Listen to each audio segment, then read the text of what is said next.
Yes, salut à tous. Allez, je vais vous faire un petit bilan un petit peu du bateau là, parce que j'ai pas mal de questions sur Instagram, que ce soit sur Instagram ou même sur YouTube, de savoir un petit peu où ça en est, parce que personne me voit pêcher avec forcément souvent. Donc c'est vrai. Donc il y a plusieurs critères à ça. Déjà le premier c'est le rhône il est en crue en ce moment, pas forcément très sécurisant d'y aller dessus, même si ça peut être intéressant pour la pêche. Et deuxièmement j'ai 2-3 petits détails sur le bateau qui m'embêtent pour aller sur le rhône. Je vais vous montrer tout ça de suite.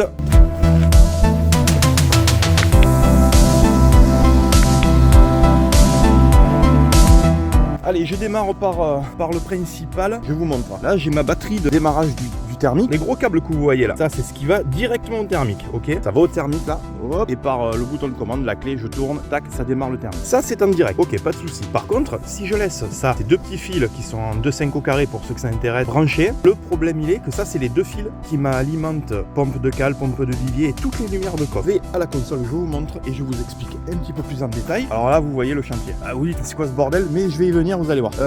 Ici, vous avez des voyants. Si je laisse brancher là-bas, automatiquement, ce voyant-là et ce voyant-là, ça indique le voltage. Donc, si je laisse ça brancher, automatiquement, la batterie, elle reste en tension. Et donc, si j'utilise pas le bateau pendant 10 jours, ces deux voyants, ils vont petit à petit, parce que ça utilise très peu d'énergie, mais le peu que ça utilise, ça fait chier, quoi, de savoir qu'on a perdu quelques ampérages sur la batterie. Donc, le but, c'est de mettre un bouton coupe-circuit, tout simplement. Alors, le bouton, je l'ai, je sais pas où, je crois qu'il est dans le garage. Et vous voyez, ça va être un bouton comme celui-là. Sauf que celui-là, c'est pour les lumières, parce que aussi, là, j'ai pas une pompe de vivier ou pompe de cale, je me rappelle plus. Pareil là, donc pompe de cale ou pompe de vivier. Et après, les 4 autres boutons, j'ai 5 coffres. Il y en a un qui allume 2 coffres, donc je crois que ça allume celui-là de coffre et celui-là.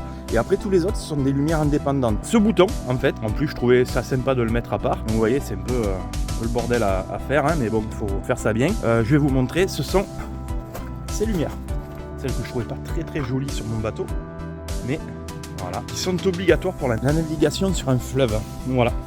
Donc je vais les mettre indépendantes quand je navigue sur le Rhône. Hop, un petit bouton. Et donc là, je suis en train de faire l'emplacement. Et là, j'avais plus rien. J'avais pas l'outil. Vous savez, c'est un multi-outil. De toute façon, je vais vous montrer comment faire. La lame de mon multi-outil était usée. J'ai dû abandonner. J'en ai racheté une et je vais le faire là tout à l'heure. Petit souci que j'ai eu, vous voyez, la peinture a cloqué. Parce qu'en fait, ça, c'est de l'alu. Et j'ai voulu le découper à la meuleuse et ça m'a chauffé l'alu. Donc ce que je vais faire, c'est poncer une fois que j'aurai refait ça, nettoyer, poncer et remettre un coup de bombe. Voilà, comme ça au moins, je vais bien sûr scotcher tout ce qui est apparent, qui n'a pas besoin pas venir en mettre, et remettre un petit coup de bombe, comme ça sera propre. Il faudra bien sûr tout nettoyer parce que vous voyez, hein, ça c'est quand même bien dégueulasse, c'est la fibre de verre que j'ai commencé à faire. Donc bien entendu que là vous voyez, je peux pas le mettre, hein, le bouton, il faut tout que je redébranche et que je passe par là. Voilà, mais ça c'est pas grave, de toute façon j'ai le deuxième à faire qui va être le coupe-circuit. Allez, on s'y met, c'est parti. J'avais oublié aussi, pour tous ceux qui suivent depuis le début, j'avais un problème de trim électrique. En fait j'avais le contacteur de trim qui marchait plus, donc ça fait que dès que j'appuyais pour monter sur le bouton là ou là-bas, ça marchait plus du tout. En fait il était grillé, donc j'ai dû le changer. C'est quand même une pièce à 140 balles. Ça fait bien chier, mais bon, c'est comme ça. Et ensuite, quand ça, je l'ai remis, tout marchait parce que j'ai un bouton qui se présente ici. Vous voyez, je monte la trim ou je la descends, ok. Et j'ai eu un nouveau problème, c'est que ici, sur ce bouton, en fait, donc là, si j'appuie, hop, ça monte et ça descend. Là vous vous dites, il n'y a pas de problème, sauf que l'ancien bouton était là. En fait j'ai eu un problème, c'est que le moteur se baissait mais ne montait plus. En fait le bouton a un problème sur la montée, il marche plus, hein, tout simplement. Ça fait partie un peu des pièces d'usure. J'ai eu la chance quand même de trouver cette pièce sur un site qui s'appelle piècesbateau.com tout simplement, et franchement ça a été livré en 5 jours je crois. Enfin un truc vraiment super. Bon, ça douille, hein, 55 € juste le bouton avec un fil et 3 cosses. Mais bon voilà, suite à ça on a un autre petit problème, c'est pour ça que c'est pas encore fixé, c'est que je suis avec l'ami Coco qui s'en occupe parce que bon, c'est la mécanique, c'est son métier. Parce qu'on a démarré, bon tout marche, hein, le bouton vous avez vu, tout marche, il démarre, franchement c'est nickel, sauf que j'ai le ralenti qui est un peu trop fort. Déjà sur les démarrages il a du mal parce que c'est un peu trop fort et de suite il cale derrière au lieu d'avoir un petit ralenti vraiment plan-plané qui me permet de le faire chauffer normalement. Donc ça c'est la première chose. La seconde chose, c'est au moment du passage des vitesses, du coup ça fait craquer la boîte de vitesse parce que l'accélération est trop forte. Donc là j'ai les vis dessous qui sont pas fixées parce qu'il doit revenir. Bon avec les fêtes c'est un peu compliqué. On est en butée, en fait on est au minimum. Donc le problème se retrouve sûrement dans le boîtier de commande. Il faut qu'il règle tous les câbles. Vous voyez les câbles, ils ont quand même pas mal d'usure. Donc je suis en train de me demander si je vais pas les changer, mais c'est encore des pièces à 200 €. Donc si ça peut me faire encore un hiver, voire 2 hivers, parce que franchement ça paraît énorme, mais c'est rien, c'est pas, il n'y a rien de grave du tout. Hein. Voilà. Enfin, du moins j'espère. Il faudrait pas que ce soit ça qui bouge et qui fasse que mon ralenti est bougé aussi. C'est possible, ça on le sait pas. Donc on va d'abord voir là-dedans si ça marche. Si ça marche pas, je serai obligé de changer les câbles. Si ça marche, tant que ça marche, on change pas les câbles. Allez, c'est parti. On s'occupe de la découpe de ça, le branchement du deuxième bouton qui est là. J'ai tout préparé, les outils qu'il me faut. C'est parti.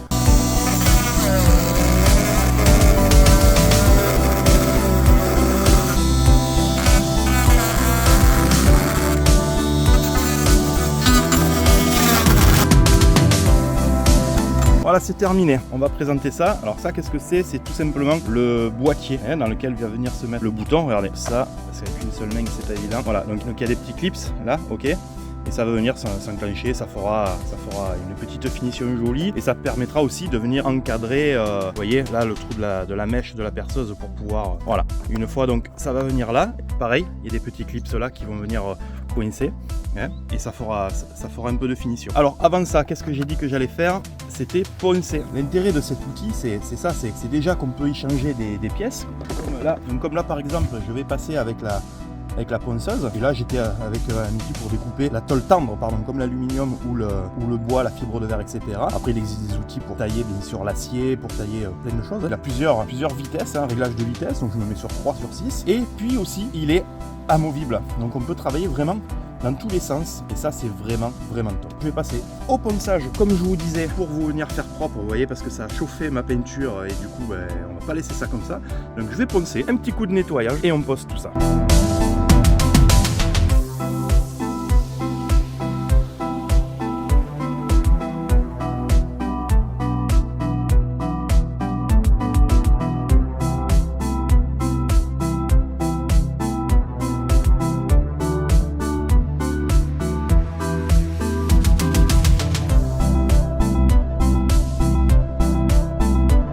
Ça c'est le bouton qui va me servir de coupe-circuit en fait. Et voilà, avec le petit logo batterie, je trouve ça vraiment sympa, très stylé. Ça allume en bleu quand, comme tous les autres boutons. J'ai le plus part donc de la batterie. Il va falloir que je parte de ce plus, que je parte directement du plus. Je viens sur le bouton, je repars sur le général de mon bornier. Après il va falloir que je tire les moins. En fait c'est après il y a les lumières, il y a tout. Enfin, c'est un peu, c'est pas complexe mais c'est un peu technique. Alors qu'est-ce qu'il me faut? Du câble.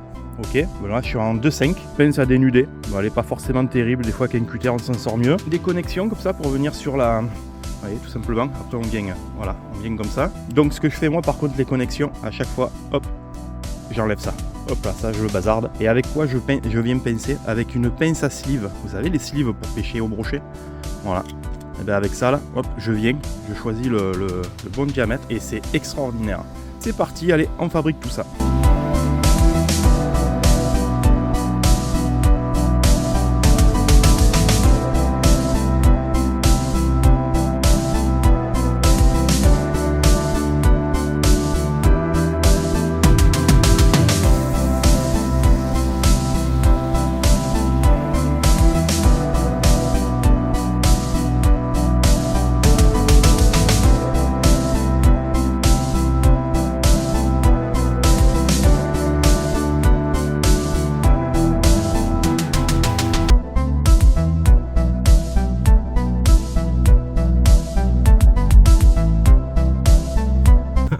Une espèce de bordel là.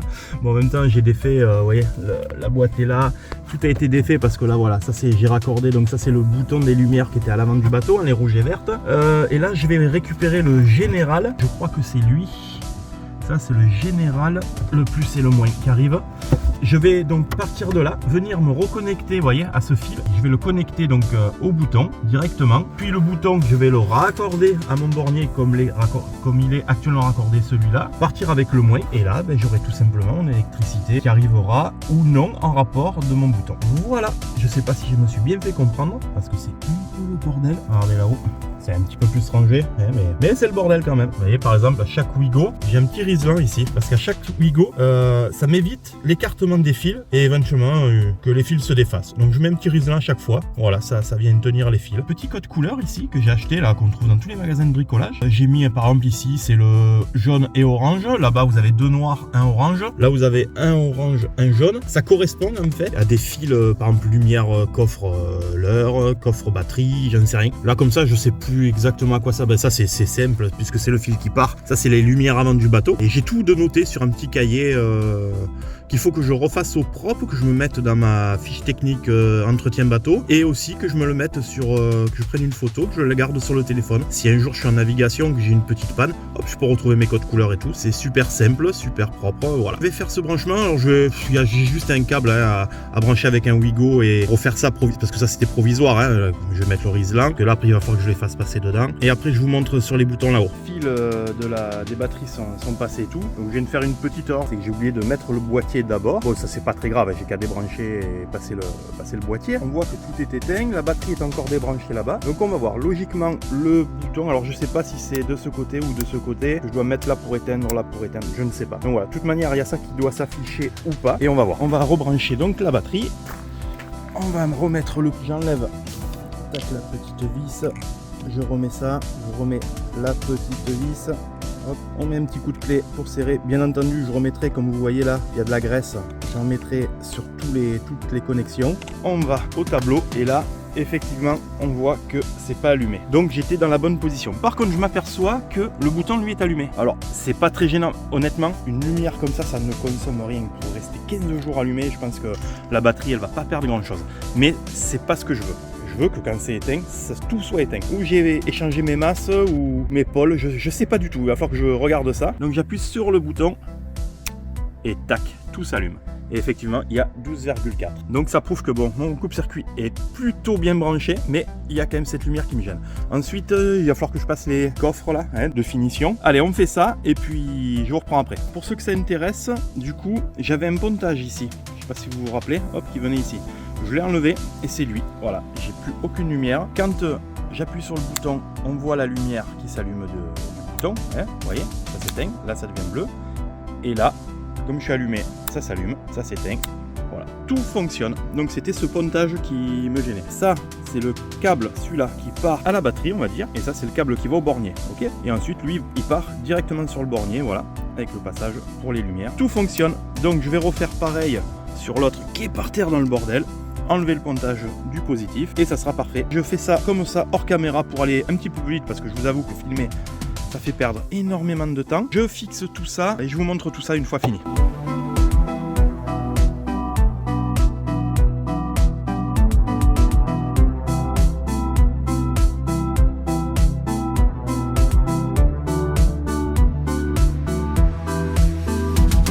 J'ai les Rislan. J'ai la graisse et on va ranger un petit peu tout ce bordel. Voilà, tout est nettoyé, tout est rangé, tout est propre, tout est nettoyé. Il reste encore quelques saletés. J'ai essayé à l'aide d'une brosse un peu dure de nettoyer toutes les traces de la terre du salagou, mais franchement ça part pas très bien. Ça part un peu hein, mais c'est pas ça. Voilà. Donc ce que je vais faire, ce que j'irai après les fêtes mettre un petit coup de Karcher et ça sera nickel. Qu'est-ce qu'il reste à faire sur le bateau pour vraiment être opérationnel? Et bien comme je vous disais, il reste les réglages du ralenti qu'on va essayer de voir par ici parce qu'il y a un bouton de friction, ça s'appelle. C'est le bouton qu'on accélère ou on diminue le ralenti. Lui je pense qu'on l'a mal remonté en fait, il y a ça. Et puis tout refaire tout propre, nettoyer un petit peu, 2-3 trucs, là, voilà. Rien de bien grave, les câblages de sondeur sont faits, les câblages de moteur électrique sont faits. D'ailleurs, je vais vous montrer un petit truc. Vous avez vu mon porte-moteur? C'est une canne Legend Tournament. En fait, j'avais cassé une canne, c'est la Vertical Jig, celle qui me sert à pêcher en vertical. Lorsqu'on casse une canne, on doit envoyer juste le bout avec la référence, vous savez, coupée. Et donc il me restait ce bout, j'ai dit tiens, ça peut être original. Et ben voilà, j'en ai fait mon cale moteur électrique. Donc il me reste ça à faire, et puis après terminé. Puis après, ben les gars, on va aller sur le Rhône.